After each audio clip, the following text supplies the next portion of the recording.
I've been back recently.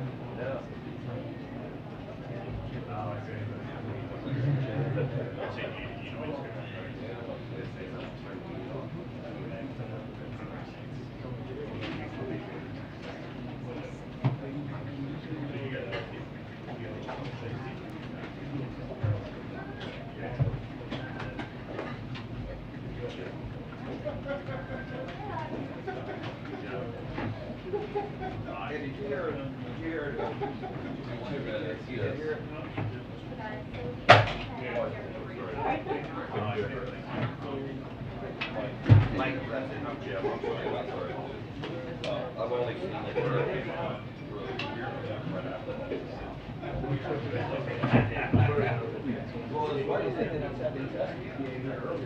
What is the White House? I heard you have 153, 153. Ed, you bring a fellowship for it? Yeah. Ed, you bring a fellowship for it? Yeah. That's shake.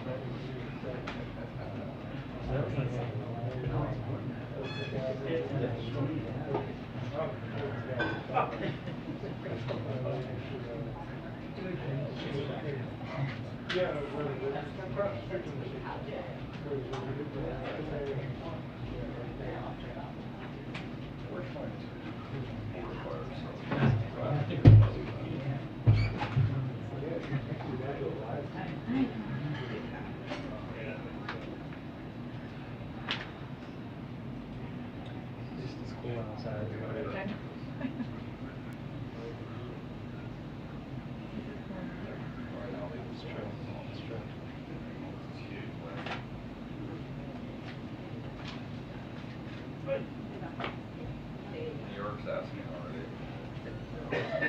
Where's the pictures?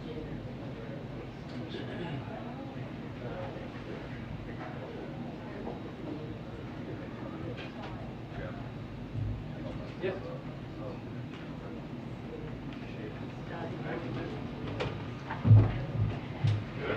Good afternoon. Oh, it's so good. Love it. I just want to say a few words about the verdict, the Brittany Reiner verdict. So today's sentencing is a reminder of what the world already knew. Russia is wrongfully detaining Brittany. She never should have had to endure a trial in the first place. We have repeatedly called for Russia to release her immediately so she can be with her wife, loved ones, friends, and teammates. Under President Biden's direction, the U.S. government continues to work aggressively, pursuing every avenue to bring home Brittany, Paul Whelan, and every American held hostage and wrongfully detained around the world. As you all know, we have made a substantial offer to bring her and Paul Whelan home. We urge Russia to accept that proposal. I'm not able to share more publicly at this time, but we are willing to take every step necessary to bring home our people, as we demonstrated with Trevor Reed. And that's what we're going to do here. I can assure you, this is something the President and our national security team are focused on every single day. The President receives regular updates about the status of our negotiations to secure Brittany's release, as well as the release of Paul Whelan and other U.S. nationals who are wrongfully detained or held hostage in Russia and around the world. So we will continue, we'll continue to focus on getting our U.S. nationals home. So additionally, as you might seen, the People's Republic of China launched 11 ballistic missiles towards Taiwan. To speak on this and other foreign policy news of the day, National Security Coordinator for Strategic Communications, John Kirby, is here to join me today, and he'll take over and take your questions. Go ahead. Thank you, Karine. Afternoon. As Karine alluded, and I'm sure all of you have covered overnight, People's Republic of China launched an estimated 11 ballistic missiles towards Taiwan, which impacted to the northeast, the east, and southeast of the island. We condemn these actions, which are irresponsible and at odds with our long-standing goal of maintaining peace and stability across the Taiwan Strait and in the region.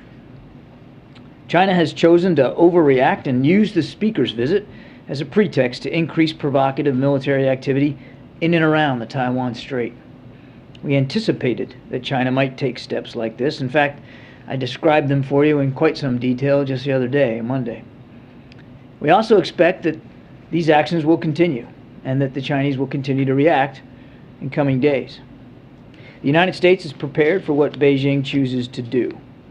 We will not seek, nor do we want, a crisis.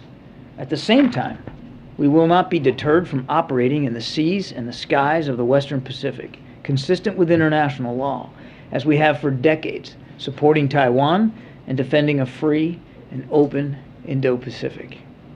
To that end, Secretary Austin today has directed that the aircraft carrier USS Ronald Reagan and the ships in her strike group will remain on station in the general area to monitor the situation. We will conduct standard air and maritime transits through the Taiwan Strait in the next few weeks, consistent, again, with our long-standing approach to defending freedom of the seas and international law. And we will take further steps to demonstrate our commitment to the security of our allies in the region, and that includes Japan. Beijing's actions are of concern to Taiwan, to us, to partners around the world. You probably saw the G7 yesterday rejected Beijing's attempt to coerce and intimidate Taiwan, which is a leading democracy. The nations of ASEAN also released a statement overnight about the importance of de-escalating tensions in the Taiwan Strait. And today, the Japanese government reported that 5 PRC missiles landed in their exclusive economic zone, noting their grave concern. Another example of how China's actions are undermining peace and security in the region. And we're going to continue to communicate closely with our partners around the world, which we have demonstrated over and over again is a strength of this administration. Beijing's provocative actions are a significant escalation in its long-standing attempt to change the status quo. As just one example, over the past 2 years, the PRC has more than doubled the number of aircraft that they have flown over the center line that separates China and Taiwan as compared to the time period between 2016 and 2020. And Beijing has pursued economic coercion, political interference, and cyber attacks against Taiwan, all of which erode the cross-strait status quo. The United States will be resolute, but also steady and responsible. We do not believe it is in our interest, Taiwan's interest, the region's interest, to allow tensions to escalate further, which is why a long-planned Minuteman III ICBM test scheduled for this week has been rescheduled for the near future. As China engages in destabilizing military exercises around Taiwan, the United States is demonstrating instead the behavior of a responsible nuclear power by reducing the risks of miscalculation and misperception. We will continue to demonstrate transparency in our U.S. ballistic missile tests through timely notifications. That's a practice that China has often rejected. Rescheduling this test will not in any way, impact the modernization, the readiness, or the reliability of America's safe, secure, and effective nuclear deterrent. And the test will happen. It will be rescheduled for the near future.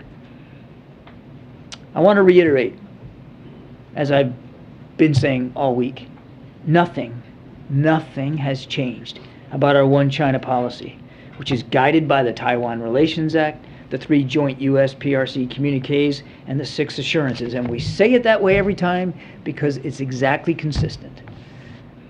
And we said that we oppose any unilateral changes to the status quo from either side. We've also said we do not support Taiwan independence and that we expect cross-strait differences to be resolved by peaceful means. We're also maintaining communication with Beijing.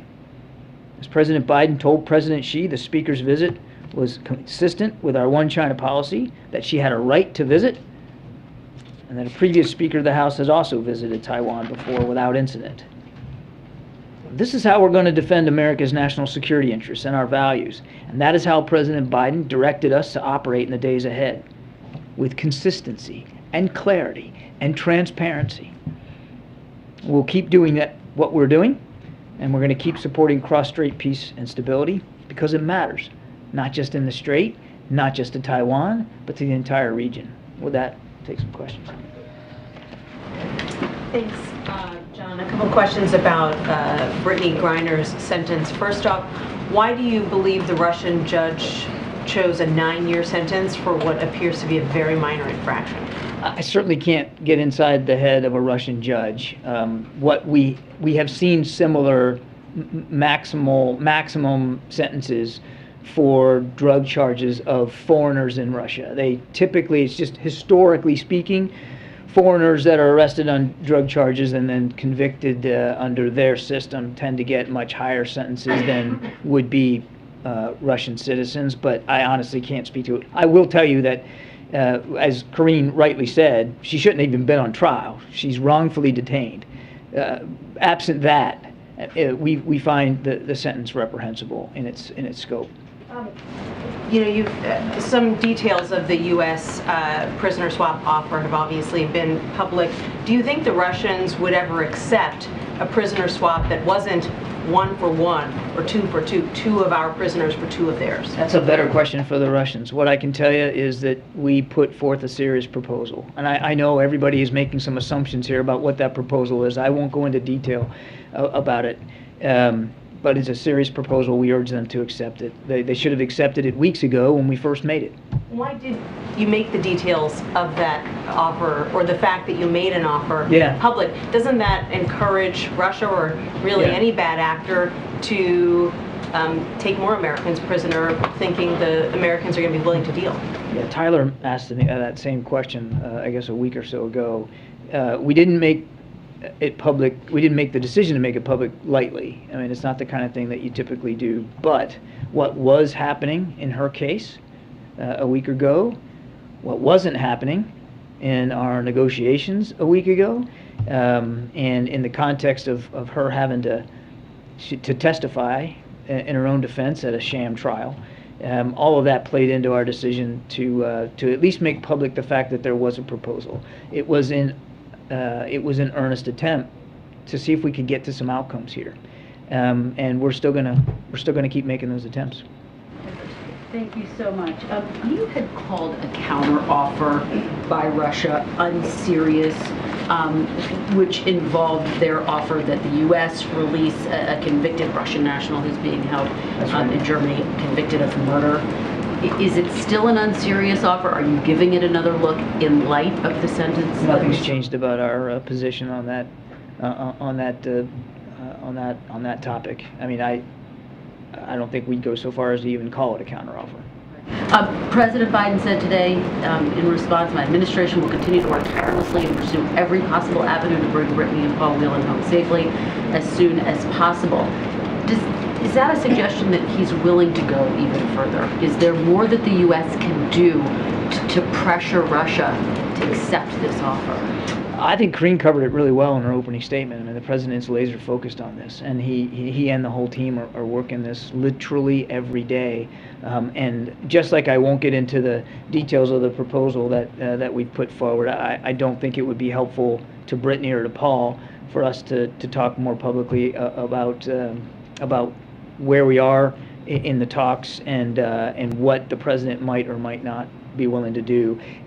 I just want to, again, reiterate what Karine said. He wants to see Brittany and Paul home, and he's personally involved in seeing to making sure that outcome happens.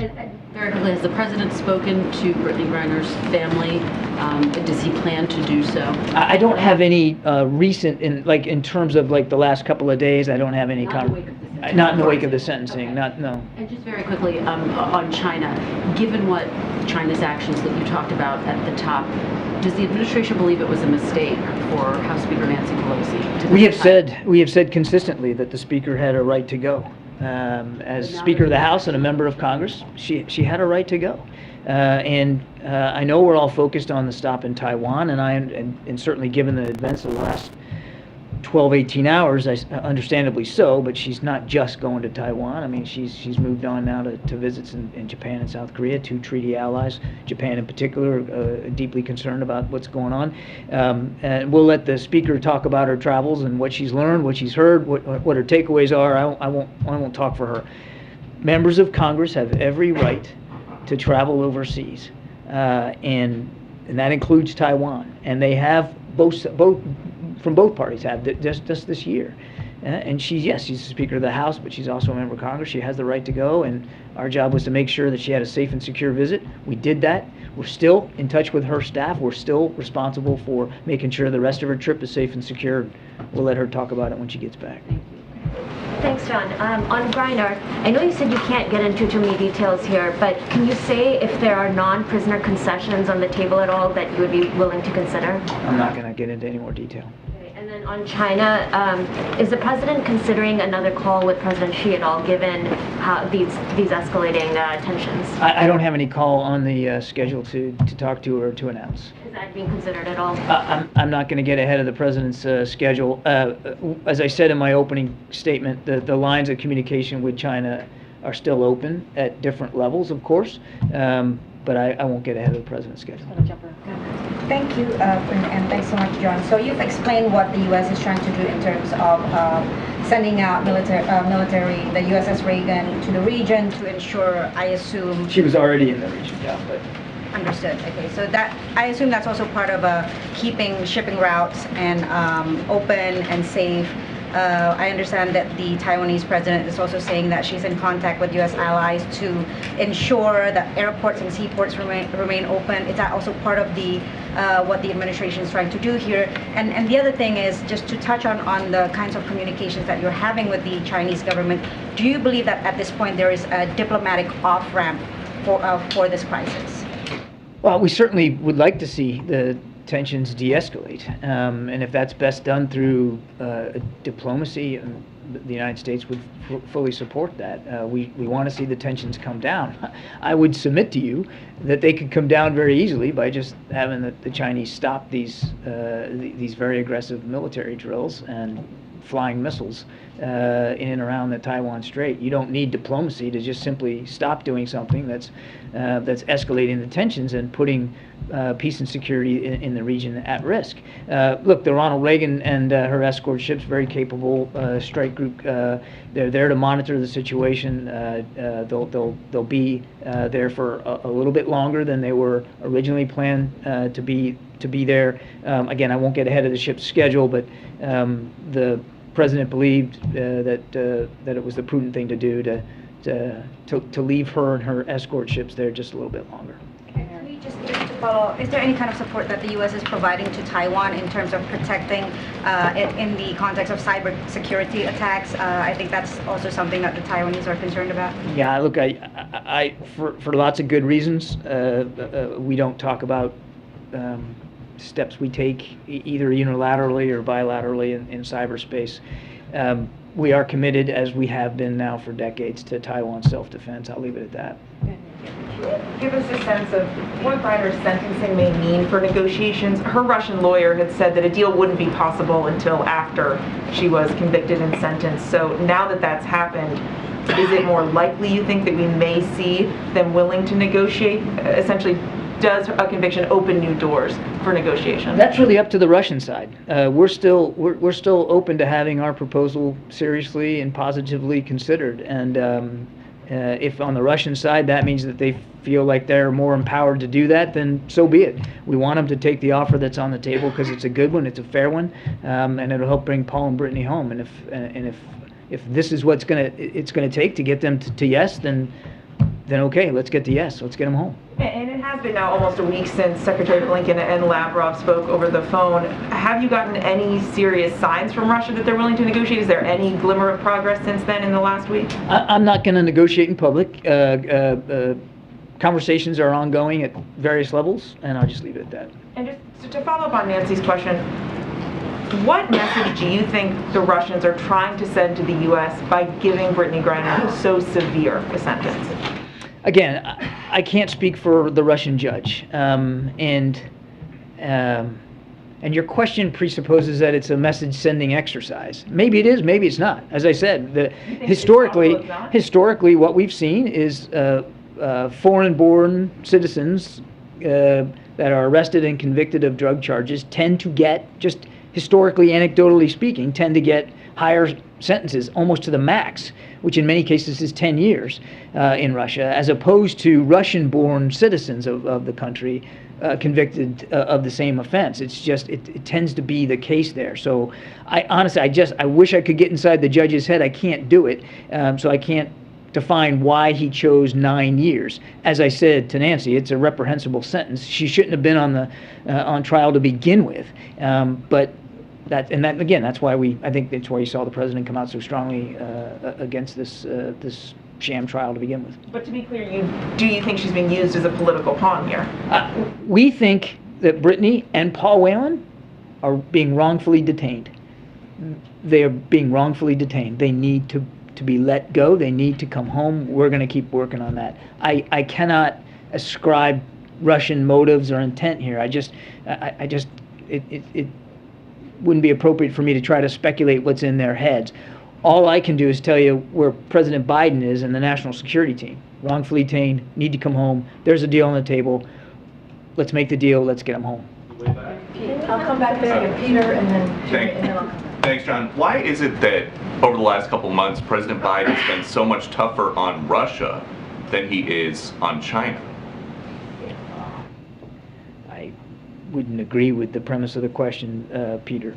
Well, I think just when Russia was getting aggressive around Ukraine, the president was out every couple days telling Putin, don't do it. And now China is getting aggressive around Taiwan, and we're not hearing anything like that from the president. Oh, beg to differ. We've been standing up here for almost a week, Peter, talking about our concerns about what China was preparing to do. We put out declassified information that we saw what the Chinese playbook was going to be. Look, I stood at another podium not long ago, and much of the same way we reacted then, we're reacting now in terms of being honest and transparent about what's going on and calling it out for what it is. And then today, talking about exactly what we're going to do to make sure we can help preserve a free and open Indo-Pacific. So I'm afraid I just challenged the premise of your question. I know you said that there is not a call scheduled with Xi. Is there a reason why? Because President Biden's known him for decades. Yeah. He's got a lot of free time up there in the residence this week. He doesn't have free time. Is there a reason he can't just pick up the phone and call? He's been working all the way through his illness, quite frankly, Peter. So that's a little bit insulting. And as for a call, it is. It is. That someone who is isolating by themselves. You suggested he has a lot of free time, as if he's not doing anything, and you know that's not the case, Mr. Ducey. Now look, as for a call with President Xi, I don't have anything on the president's schedule to speak to.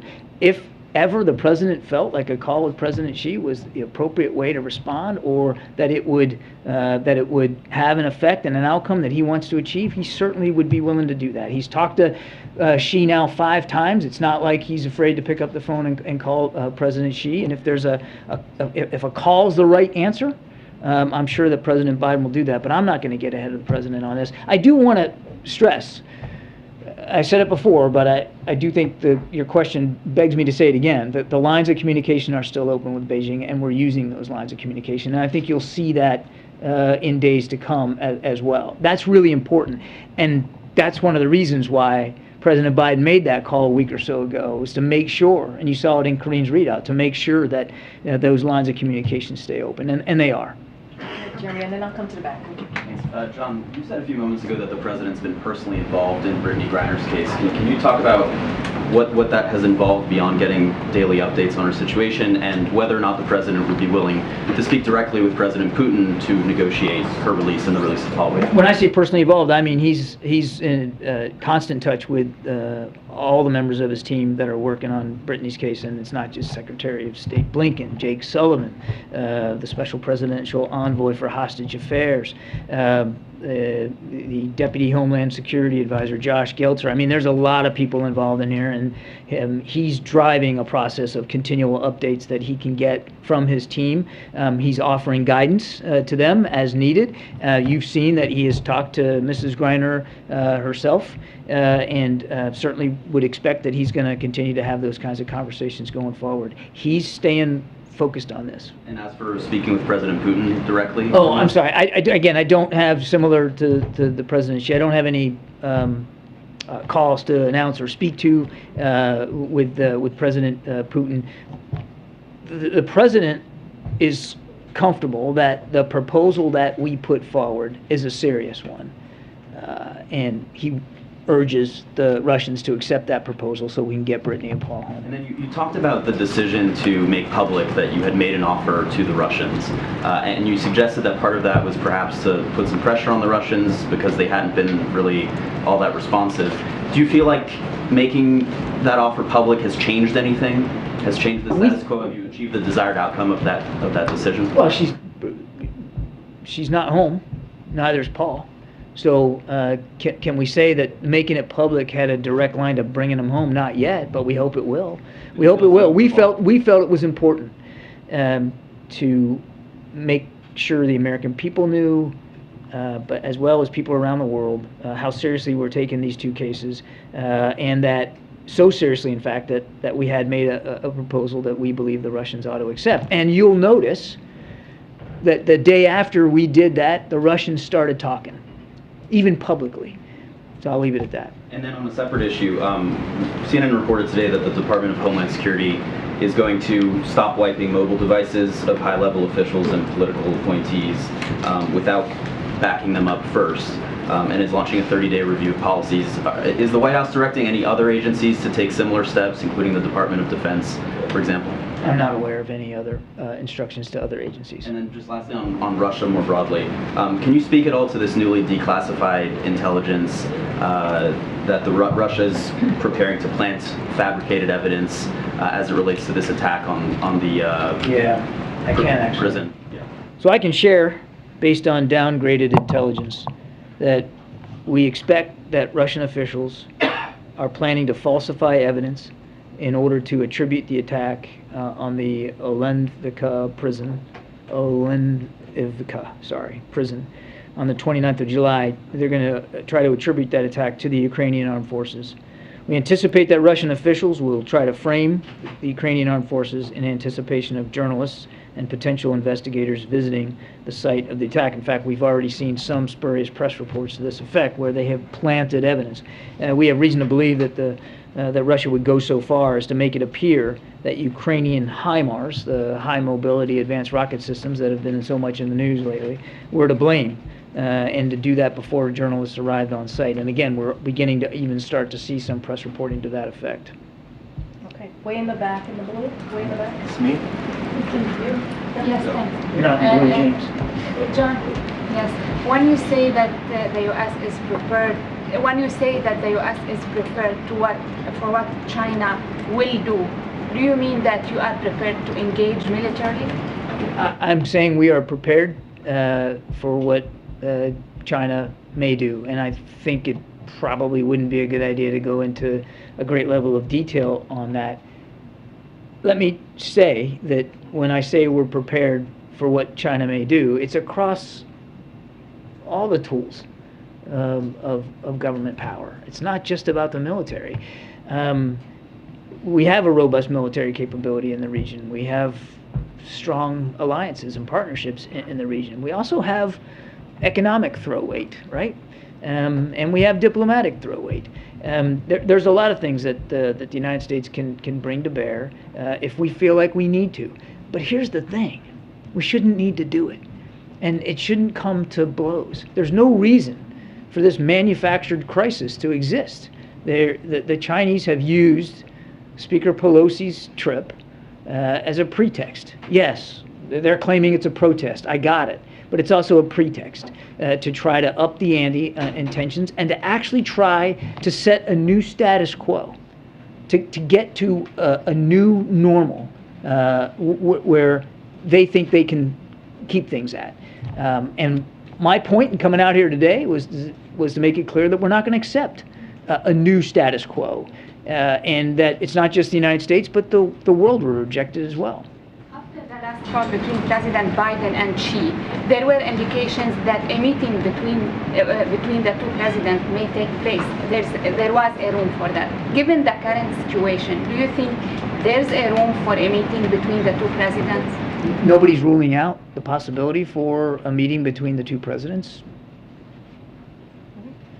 Phil, then Ed. There's reporting that the Biden administration is lobbying against legislation that would designate Taiwan as a major non-NATO ally. Can you tell us if that's accurate? And as we move towards what President Biden has often described as an era of autocracy versus democracy, should we be strengthening ties with Taiwan by entering into such a designation? I think we're, with respect to this proposed legislation, I think we're going to avoid too much comment right now. We certainly appreciate and respect the role of Congress and, frankly, the support across the aisle this year and so many years in the past for support to Taiwan. But I don't think it behooves us to try to get ahead of some proposed legislation before it moves further on down the ways. I will only add that the Taiwan Relations Act, which is the law of the land, does provide the administration a lot of vehicles and venues, and we get fixated on the Taiwan Relations Act in terms of a security perspective and arms sales, and those have continued under this administration, and they will continue under this administration. But if you read the act, there's an awful lot more to it than just arms sales, and we fully respect that law of the land. We'll follow that law of the land. It does provide on its own an awful lot of flexibility and authority for the administration to continue to support Taiwan, particularly in their self-defense, and we're going to keep adhering to it. And then just a quick follow-up. You mentioned this briefly about the canceled ICBM test. Can you speak more generally to the decision not to move in that direction, to cancel that? Was that the president's decision? And I guess can you put a little bit more meat on the bones in terms of lessening tensions right now? Yeah. First of all, it's not canceled. It's only been postponed, and it's been postponed for a short period of time. I'm not going to tell you what the date certain here is on the calendar, but there is a date certain, and it's just been postponed for a short period of time. So it's still going to happen, and because it's not being postponed for an exorbitant amount of time, it's not going to have, as I said, any effect on our nuclear readiness. The decision came in light and in context of the tensions that we're seeing right now, and they're pretty escalated. I mean, temperature's pretty high, and the president believed, and the national security team believed, that a strong, confident, capable nuclear power can afford to wait a couple of weeks for a test to make it clear, not just in word but in deed, how serious we are when we say we have no interest in escalating the tensions. We don't think there should be a pretext for crisis or conflict. And we're not, as I said in my opening statement, we're not seeking one. And this decision to postpone for a short while is meant to prove indeed what we're saying in words about how serious we are. It's the responsible thing to do. It's the strong, confident thing to do. And the president stands behind that. Just a couple of more. Ed, and thanks, Karine. Yeah, thanks, Karine. Thanks, John. So, given the aggression that we're seeing from China around Taiwan, and the FBI director today saying that China is the biggest threat to the U.S., or the #1 threat to the U.S. in the next 10 years, would the president then caution companies from expanding business or doing business in China? We have been nothing but transparent with businesses about private corporations about our concerns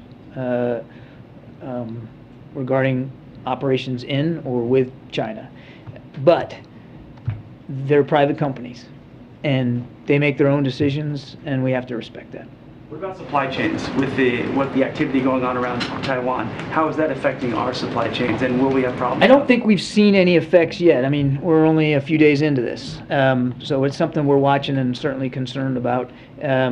But we've also, I would add, thanks to COVID, I mean, we've done a lot of work, particularly in the last 18 months, to make more resilient our supply chains across a range of sectors. Doesn't mean everything's fixed, doesn't mean it's perfect, but we've done a lot of work in that regard. So we'll watch and see how this goes. But there is a lot more resiliency in our supply chain capability now than there was, a couple years ago. Can you clarify what your job is at the White House? Thank you, Admirals over here, Sebastian. I see, I'm looking right at you. Okay. So there's a lot of people in blue jackets here. Back to Ukraine and the deaths of those Ukrainian POWs. So the US is coming under, you're saying like a whole fabricated, propaganda narrative is being spun. Is there anything that the administration will be able to point to, have people look at when they look at what the pictures that are being and so on, that would tell you that there would not be a HIMARS? Is there any evidence that you're going to be able to bring? Well, let's see what they plant, right? I mean, let's see what let's see how they play this, and if we have evidence or information that suggests that they're going to plant evidence to include maybe pieces of HIMARS. We'll see what they do with it. I mean, I think yes. I mean, analysts would probably, depending on how big the piece is, and whether you'd be able to look at it and know whether it was in fact coming from the munitions that HIMARS fire. Is that what you? Yeah, I kind of meant starting from now, not when whatever is going to be shown to journalists is shown. I mean, now, so far, is there anything that people could look at and say that doesn't look like a HIMARS impact, or is there anything the US is going to be able to bring forward itself?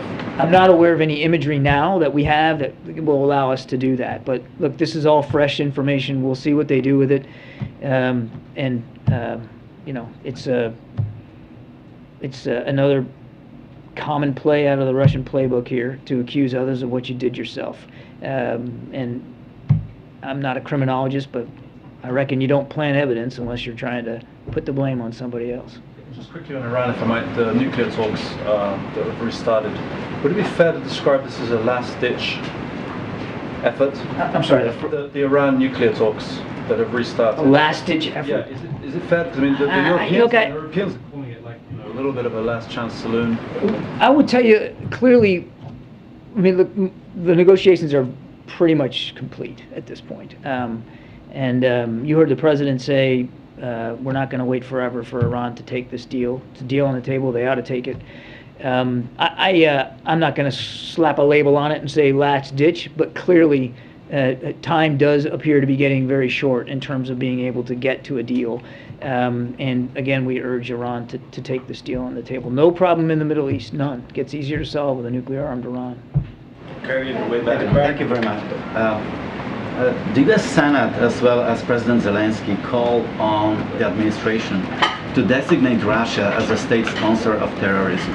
Is President Biden willing to do it? The State Department's taken a look at the possibilities around the potential designation. They're still looking at that. I don't want to get ahead of their process.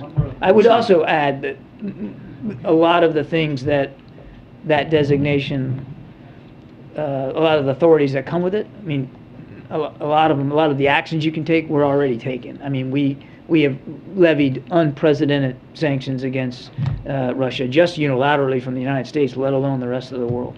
And one more on China. You just a few minutes ago said that China is trying to set a new status quo, a new normal.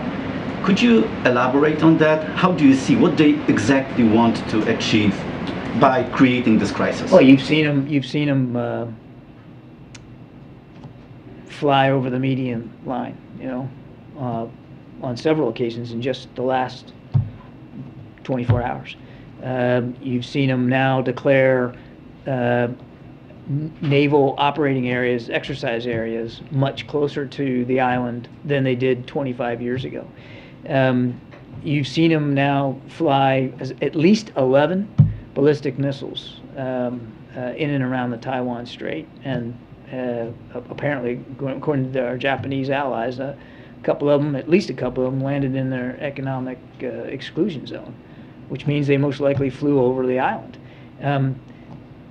You could see a scenario where they're just taking the temperature up, right? They're boiling the frog, right? They're taking the temperature up to a higher level with perhaps the intention of maintaining that sort of intensity, or at least being able to conduct those kinds of operations on a more frequent, regular basis going forward.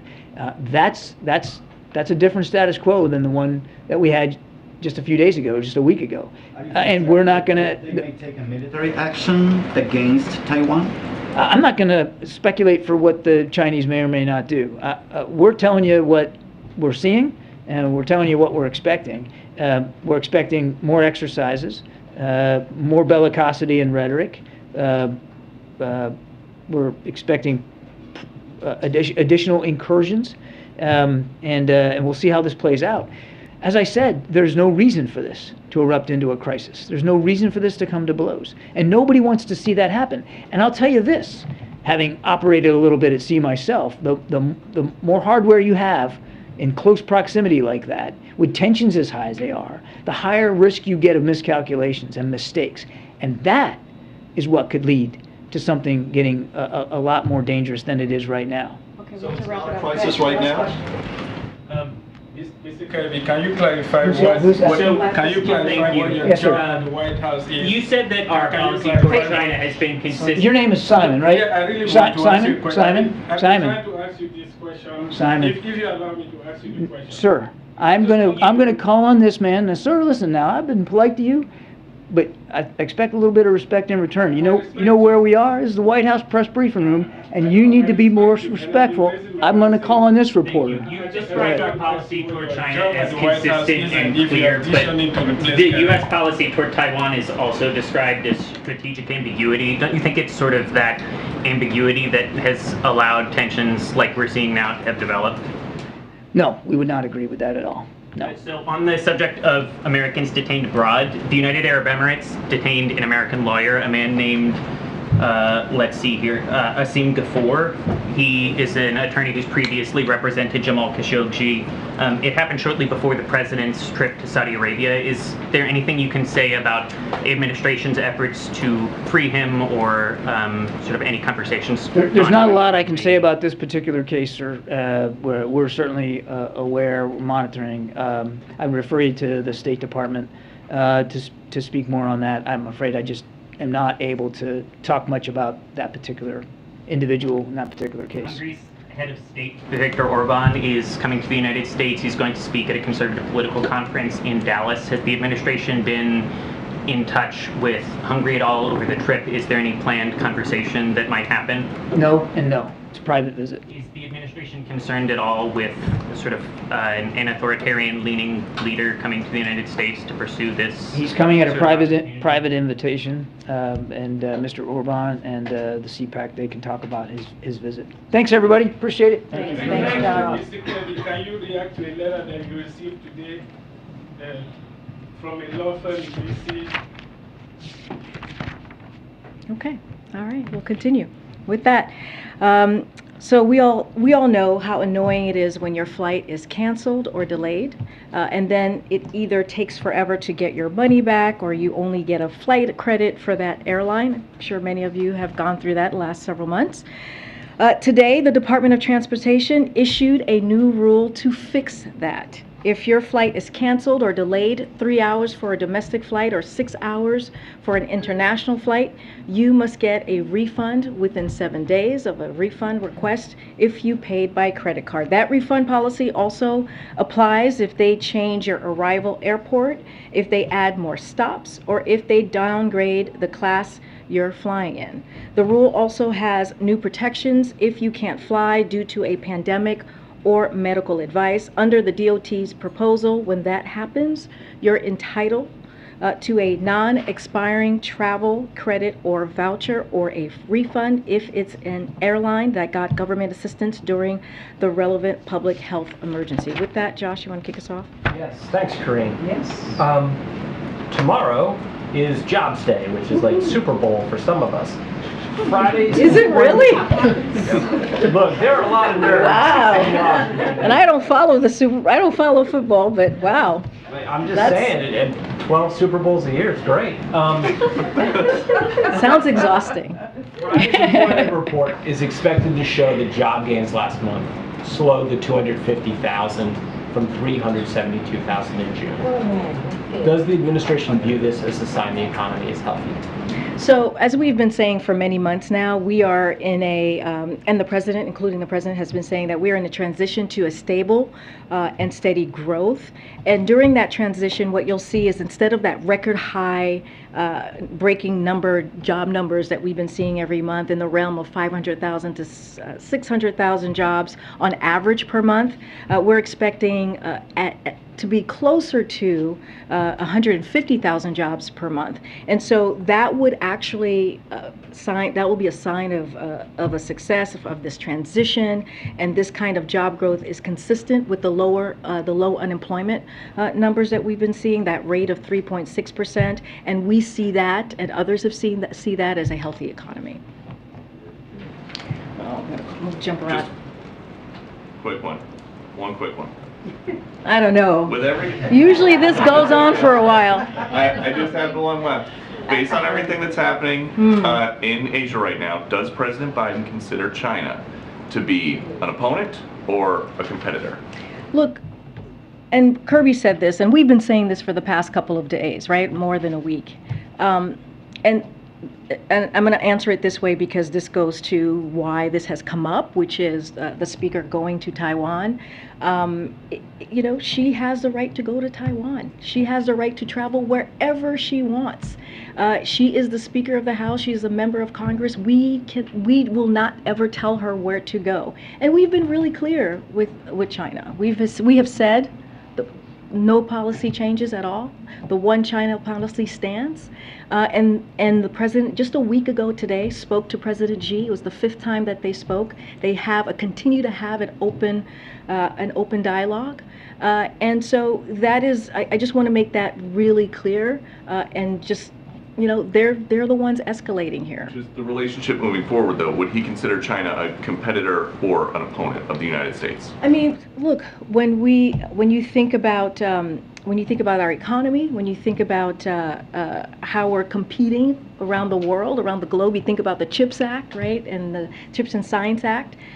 One of the reasons we talked about making sure that got done in a bipartisan way, we saw that happen just a couple days ago, is we want to be able to compete, right? We want to be able to compete with China, and we want to be able to have those manufacturing jobs, investment in the United States, and also strengthen our supply chain, make sure we strengthen our national security. So, you know, as it relates to that in that realm, you know, yeah, we want to be competitive as a country.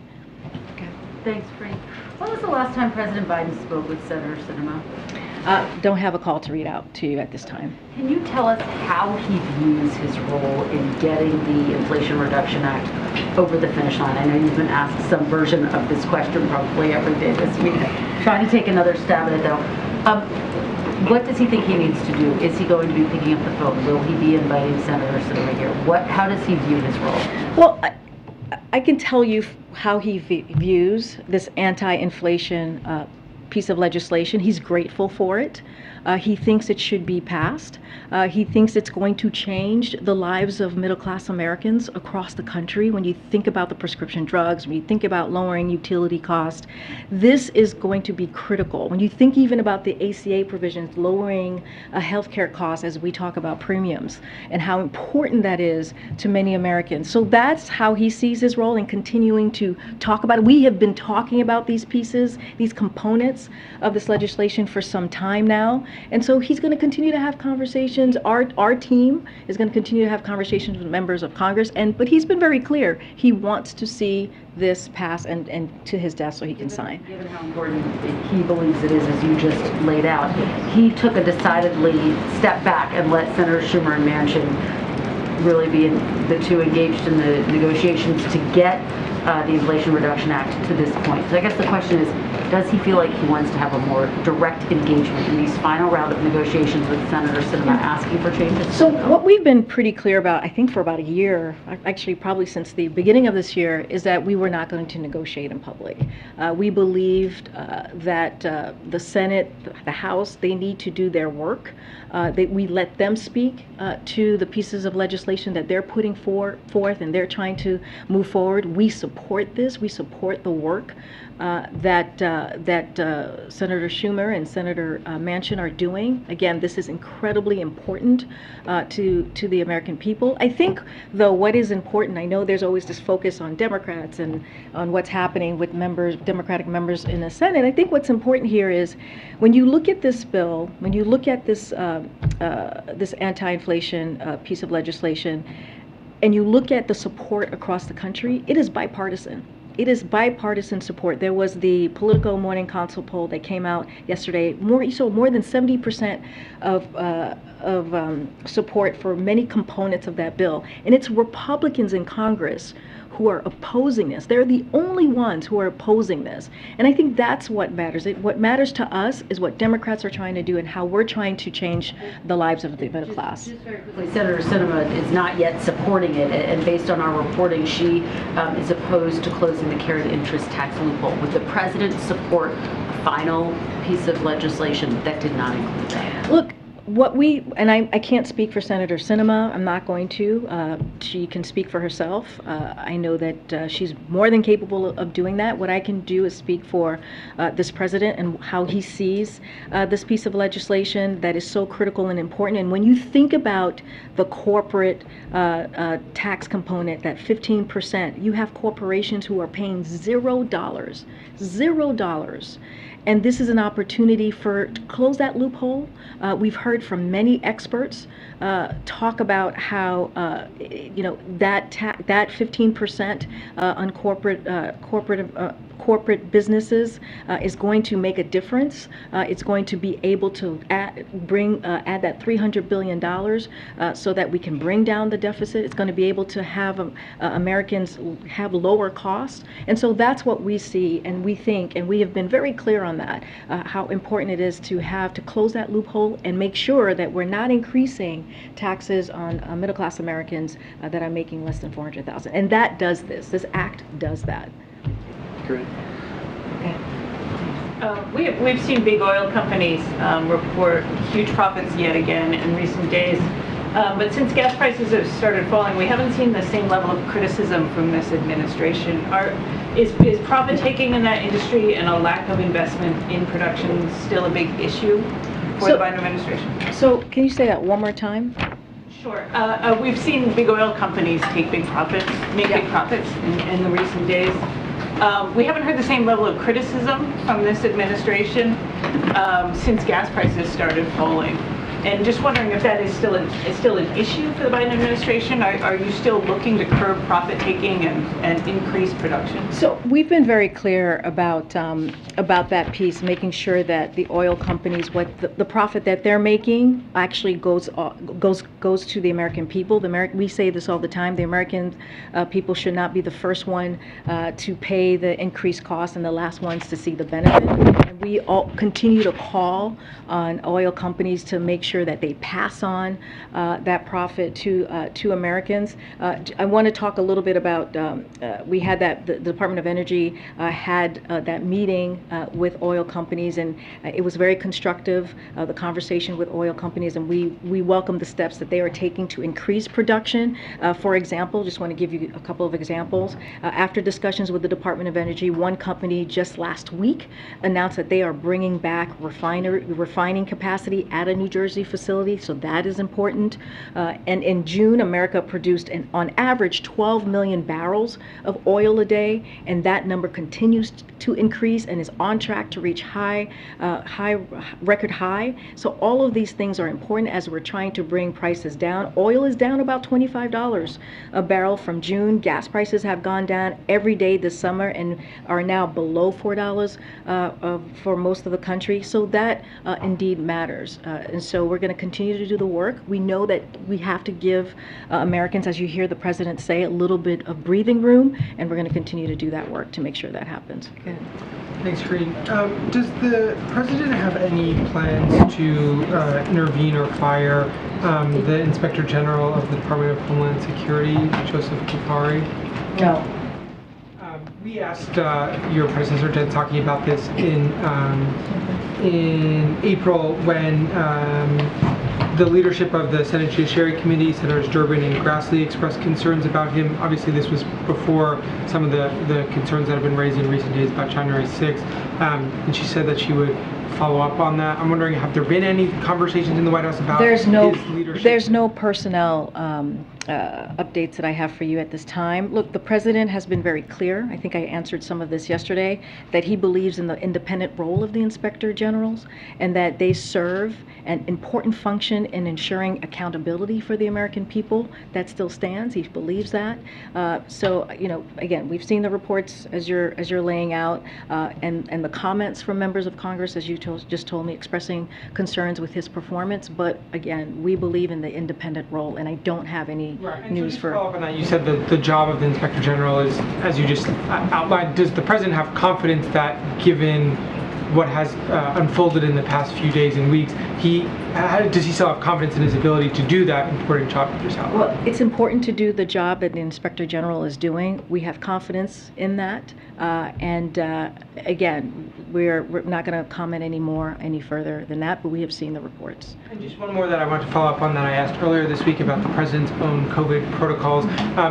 As soon as he tests negative, is he fully free from isolation, or is there, I know other White House staffers have been required to test negative twice before returning to work? What are the protocols for the president? Basically for isolation, you know, today is day 5 of the rebound, because this is a rebound, not the first, I don't want to say bout, because this is a continuation, it's just a rebound.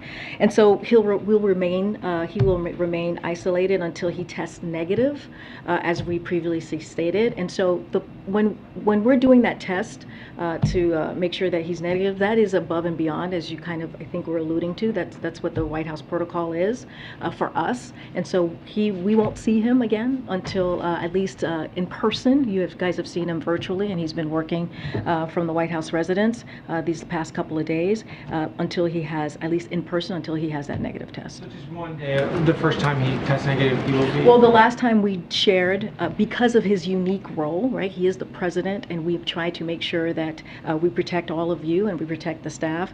We did do two tests and make sure they were both negative. Karine, can I follow up on Tyler's question, please?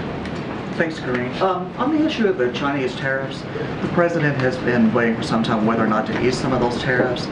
And just given the aggressive action we've seen out of China since Speaker Pelosi's visit, I'm wondering, will that factor into this decision on the tariffs at all, or does the White House see those as two separate issues? I'm not going to go into any detail of the thinking of how we're moving forward with the China tariffs. I know it's been on the questions on the minds of all of you, a question that's been out there. The president is taking this decision very seriously, and once he makes his decision, we will share that with all of you. Thanks, Karine. Just to put a finer point on Tyler's question, will it be 2 negative tests this time, or just 1? Yes, we put out a pool note that said just that, I believe, on Saturday. I don't think you guys said clearly whether it was 2 negative tests like he did the first time, or if 1 will be sufficient. Well, what we're going to do, there's 5 days of isolation. This is the 5th day. We will have a negative test. It is up to his doctor to decide, if there will be a second one. Well, what we did last time, what I can speak to, and we shared that, his personal physician shared this, that they did 2 negative tests because of the unique role that he has, and that is something that his doctor decided. Okay. And then on monkeypox, we learned in the last 24 hours that the Department of Health and Human Services failed to ask that the bulk of the stocks of the vaccine that it already owned be bottled for distribution quickly enough. And does the president feel like his administration and the Department of Health and Human Services in particular has acted with enough urgency to confront this monkeypox? So I want us to take a step back on this because this is really important, and I know that many folks have questions about this, and we are going to do everything that we can to end this outbreak. That is our commitment, and that's what we're going to make sure that we do that. So, as you all know, the monkeypox outbreak has evolved rapidly and uniquely from prior outbreaks. So we are in a different, it's a different dynamic than it was the last couple times because monkeypox has been here in this country before. And so we have aggressively responded at different stages of this outbreak. And so just wanted to give you a little bit of that context because it's spreading at different phases here. First, within 2 days of the first confirmed case of monkeypox in the U.S., we began deploying vaccine to states and jurisdictions and pre-positioning tens of thousands of additional doses in the strategic national stockpile. The initial science led us to believe, and this I think will answer your question a little bit, based on recent past monkeypox outbreaks, that those doses would be sufficient to meet the needs of the country, as what we knew at that time, because it's dynamic, it's changing. And so, but however, infectious diseases are dynamic, as I just said, and unpredictable, inherently unpredictable, which is why as soon as we saw that this outbreak was different and transmitting much more rapidly, we quickly moved to order tens of thousands of more doses. So just to give you a little bit of the numbers that we have made more than 1.1 million doses available and shipped more than 600,000 doses. Those are currently out there going into jurisdictions to states. And so, and with more being delivered each day, we also have ordered 5.5 million additional doses, which are helping us get more doses out sooner, knowing that more are on the way. So this is just part of the process and what we have been following the science and making sure that we are rapidly reacting to this, and that's what we've been doing this past couple days. There is currently a mismatch between the number of doses that the government has in bulk, the number of doses that have been bottled and sent out to state and local authorities, and then the number of doses that are actually needed. Does the president feel like his administration has acted with enough urgency? I mean, what we're saying to you is that I laid out how dynamic and how rapidly changing this virus has been, and also, you know, HHS just held a press conference and talked about this. That's why we kind of moved the briefing so you all can have a sense to hear directly from them. There was the 600,000 that they talked about. They went from testing capacity from 6,000 to 80,000 a week. That matters as we're trying to make sure we deal with monkeypox, and we're working hand in hand with local authorities to get the resources they need.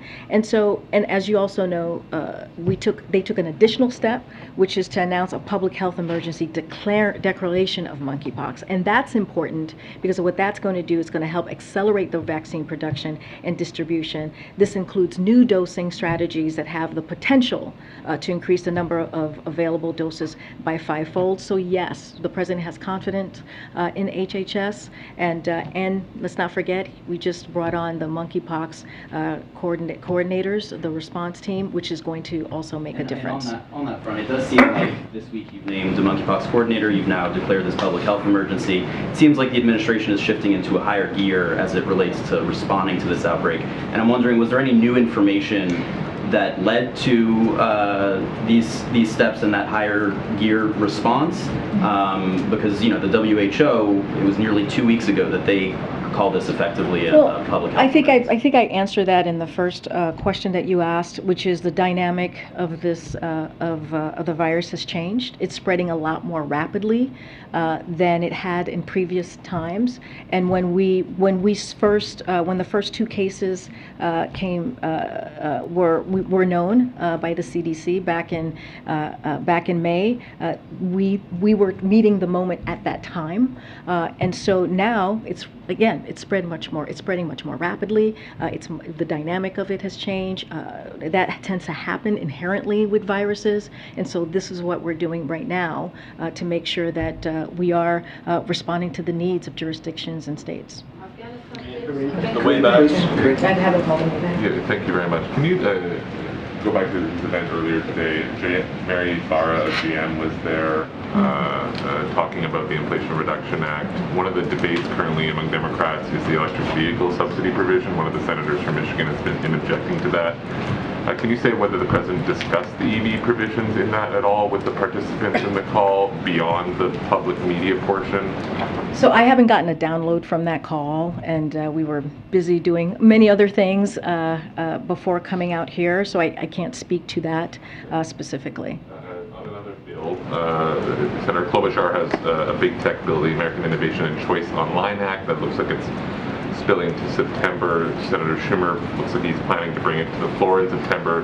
Does White House have a view on that bill coming to the floor for a vote in September? The anti-big tech bill, or the big tech bill that would prevent those platforms from giving preference to their own products. Well, I mean, we're trying to deal with all the pieces of legislation we have. There's a lot going on. We're trying to deal with what we have in front of us. I would have to. Yes, we are aware of that. I would need to just talk to the Office of Leg Affairs to get more specifics and details on where we are on that. As you know, reform in the tech industry is something that's very important to the president. We've talked about that many times in the past 18 months, but I don't want to get ahead of our team. Okay, and finally, going back to the monkeypox issue, do you have a sense of whether will be a need for new funding from Congress for this? Yeah, again, we have been asking for, as you know, new funding, additional, for the COVID response. Again, I would just have to get in touch with our team. At some point in the next couple of days or weeks, we will have the monkeypox coordinators here in front of you, and you all can get to know him and both of them and ask your questions. Karine. Afghanistan, please. Afghanistan. Secret Service. Thanks, Karine. You want to do this guy? Yeah, I'll come you after you. Cool. I just haven't. I don't see you very often. I see you all the time. Just to follow up on the monkeypox updates, California, Illinois, New York have all declared states of emergency each. But due to the fact that most of them will be, how will declaring monkeypox as a public health emergency affect colleges and universities in those states particularly that have already declared a state of emergency? How the states for themselves, you would have to talk to the states directly on that piece because that's their own state emergency, public emergency. Is there any plan from the White House or any guidelines that would possibly come down looking forward to essentially explaining what the colleges and universities should do? We don't have anything for you at this time, but I would go to the state specifically. You talked about California, you talked about New York, having their own state of emergency. I'm sure they have plans as schools are opening back up and dorms are opening back up. I'm sure they have specific guidelines to that I cannot speak to from here. Afghanistan. Yeah, there was a report yesterday that Kirsten Sinema, number one, she wants to nix the carried interest loophole, which is like a $14 billion revenue raiser, and also she wants $5 billion in drought resiliency funding. Does the administration think we need a few more $1 billion for drought resiliency? Would that be a good thing? I'm not gonna speak to what the senator is calling for, asking for. That's negotiations that are happening in Congress. I'm just not going to speak to that from here. Can I quickly get you to respond to the Peter Meyer situation? He's one of the 10 Republicans who voted to impeach Trump. He went down on Tuesday night, but the DCCC and other groups were going hard to boost his pro-Trump opponent. Does the president have a view of playing ball in primaries like that in a way that helps Trumpists? So because of the Hatch Act, I cannot speak to any political campaigns or elections, midterms including, and so I just can't speak to that at this time. You talked about the old-fashioned days when you could, hang out with No, we don't do the old-fashioned days. We do it the right way. I'm just going to go ahead. Thanks, Karine. Can you walk us through the president's involvement and engagement on the monkeypox outbreak? When was the first time he was briefed on this? How he's getting updates on case numbers, testing capacity, vaccine supply and distribution? How much is he getting updated on this The right president now? is regularly briefed on monkeypox. This is something that is top of mind as well for him. And so I can assure you that he is regularly briefed by his senior teams, also by Secretary Becerra. I don't have a list of how many times he's been briefed, but he's very aware, clearly, of what's happening, and he actually is constantly asking, "What are we doing? How are we getting the vaccines out there?" and is clearly interested in the specifics and making sure we get this under control. You talked about how this virus has been evolving. We heard today from the conference call about how this is spreading very quickly. One of the criticisms during the baby formula shortage was that the president acknowledged later that he didn't realize at the time how bad that was getting, and that he didn't know how quickly that had gotten bad. Can you say now that the president was informed in a timely manner about how quickly this was spreading and how fast? What I can tell you is that this is an urgent matter, monkeypox, for this administration, for this president. That's why you have seen the announcements that we have made in the past several weeks, not even just today or yesterday or the day before. Last week we were announcing vaccines, 800,000, and now we're talking about how much have been shipped. Now we just announced the coordinators for that rapid response team. Again, this is a virus, as we know. Viruses inherently can be dynamic, and it is spreading rapidly, and we acknowledge that. When we first heard about the first couple of cases, we believe we met that moment, and now we are wrapping things up and making sure that we are meeting the moment across the country and what people need. That's why we have 80,000 capacity in testing. How important that is. We went from 6,000 to 80,000. That's why we now have 1.1 million vaccines. The other thing I do want to say is that as we're accelerated delivering of 150,000 JYNNEOS vaccine doses to the U.S., these doses, which had been slated to arrive in November, is now going to be in September. So again, we're taking this very seriously. We're accelerating and strengthening and our comprehensive response so that we can make sure that we end this outbreak, and that is the number one priority for the president. We'll be here tomorrow. I'll be back tomorrow. If you take a seat, I promise I will take your question. But you have to take a seat. Yep. Take everybody's question if they sit down. Seats here.